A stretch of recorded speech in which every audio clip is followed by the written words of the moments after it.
Welcome back to the channel, everybody. I am Brian Lee Durfee, author of The Forgetting Moon and The Blackest Heart, both books published by Simon & Schuster's Saga Press. Today I'm going to be reviewing Voodoo River by Robert Crais. This is book number 5 in his Elvis Cole mystery series. I love these books. In fact, I've got my entire Robert Crais collection right there. So far, I've reviewed books 1 through 4. If you want to watch those reviews, just type in my last name into your YouTube search bar, and then Robert Crais, and the video reviews of those first 4 books will magically appear upon your YouTube screen. But in the meantime, you can just watch this video. This book came out in 1995. Now, you know I love to show off. If I've met authors and had them sign my books, you know I love to show off my signed book collection. So I do have a few of these Robert Crais books signed, so thumbs up on that. Let's talk about the cover. I love book illustration. I love cover design, graphic design. Let's talk about this. This one pops. This one pops on the shelf. I mean, that's on a shelf. You know that it's there. It is screaming loud, lime green and yellow, and it just, boom, lights up the bookstore like the North Star if you see it. I mean, so this is a very fancy, snazzy, in-your-face book cover with some turtles. Now, I've read this book, and I know that these just ain't cute little turtles. These turtles will chew your right off. And I'm not saying that they did that to some characters in this book. I'm just saying. Pieces, body parts go missing. Oh my God, I shudder to think. What a turtle can do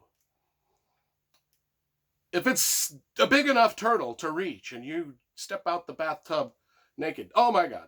Don't even go there.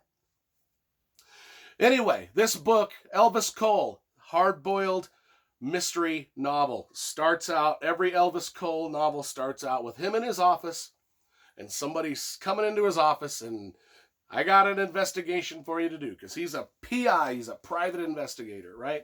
Him and his buddy Joe Pike, they own the private investigative business together. This time,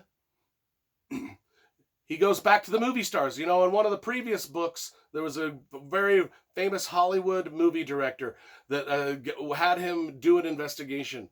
And now this Hollywood movie director has recommended Elvis Cole as a great investigator to a movie star. And the movie star's name is Lucy. No, not Lucy. Her name is Jodie Taylor. The movie star's name is Jodie Taylor. Now, she approaches Joe Pike or Elvis Cole, and she said, I am adopted. I just need you to help me find my adoptive parents. I don't want them to, I'm famous. I don't want them to know who I am. I just want to know who they are so I can know my medical history, this, that, and the other. And an intriguing investigation. Elvis Cole has done these before many times. So he's prepared to do it. He knows how to kind of navigate this world of closed adoptions, where the adoptions, back in the day, adoptions were sealed. Mine was sealed. I'm adopted. That's one of the reasons that this book really sort of intrigued me more than it might you, because I am an adopted. For the longest time, I never had met a blood relative. I didn't know my biological heritage. It wasn't until I put a sample into AncestryDNA.com that I found my birth mother, you know, and I lived most of my life not knowing. So, however, this book takes place in 1995, before there was ever an Ancestry.com. Otherwise, you know, Elvis Cole and Joe Pike's investigation might have went a little smoother. But that being as it is, they have to actually go and look for this lady's parents. Now, they trace her origins back to Louisiana. Now, once Elvis Cole gets to Louisiana, he teams up with a lawyer in Louisiana named Lucy Chenier, who happens to be a hottie, And so, of course, Elvis Cole gets into a relationship with her. And I actually really liked that part of the novel. I thought it was kind of a cool little relationship. And with a bit of tension to it. Now, in the process of this investigation, Elvis Cole starts out at the local library looking at microfilm. This is how people used to have to research things before Google, before Ancestry.com. They would go to the local library, and everything in the library was the newspaper of old day, was stored on this thing called microfilm. They were these plastic sheets. I remember doing this back when I was in college in the 90s. You would get these, you would have like a projector, and there were these plastic sheets, and they were just file cabinets and file cabinets, endless amount of file cabinets full of these plastic sheets that were see-through. They were just like they were like this. They were like the plastic things I put on the plastic covers that I put on my novels, but that had print and writing on it of all of every newspaper article ever written. And you could check these out, and you could stick them in the projector and watch and read the newspaper print up on the screen, or else you could put your face in a machine. It was back in the day, folks. We had it tough. There was no Google. Anyway, long story short, he finds out through these old newspaper articles, about how many people had babies and stuff at the time. And on goes the investigation. That's the basic thing. Well, the search begins, and things start to go haywire, because there's other people supposedly searching for this woman, Jody, this movie star's parents. And so it just turns into, you would not think that a simple adoption investigation into someone's birth parents would turn into killer turtles, bloody mayhem everywhere in the streets of Louisiana. You wouldn't think that. But it happens. And it goes into some very dark directions.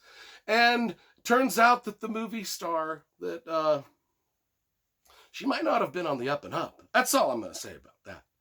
But, there's a lot of reasons in small town Louisiana why the people living there, out in the swamps of the humid bayous, or whatever the fuck is in Louisiana, I don't, there's reasons they don't want everybody to know their business. And they employ some pretty gruesome turtles to act as their bodyguards, and to, you don't want to mess with the turtles in this book. That's all I'm saying. Please don't. If you see a turtle in this book, run. Just run. Don't take off your clothes. That's a bad idea. Just run. Just go. Just take off. And there's some, it's crazy. The South. I've been to Monroe, Louisiana, and Shreveport, and that ain't quite down in the bayou, but it was close enough that I was just like, I was looking at around every tree and rock for a fucking killer turtle myself. And that's before I'd even read this book. But I'm just saying. Voodoo River. Don't go near it or its turtles. You know what I'm saying? Anyway, I love this book. This is my favorite. So far, of the 4 that I've reviewed of the Robert Crais series, this is my favorite. 10 out of 10. This was a perfect novel for me. And maybe it's because it was about adoption and I relate to that. And so I was very interested in seeing who this movie star's real parents were. Turns out, I'm not going to say that the turtles were her parents. I'm just saying, turns out that even the turtles would have been better parents. Even killer turtles would be better parents than some actual parents are. I'm just saying that. That's all I'm saying. 10 out of 10 for this book. I loved this book.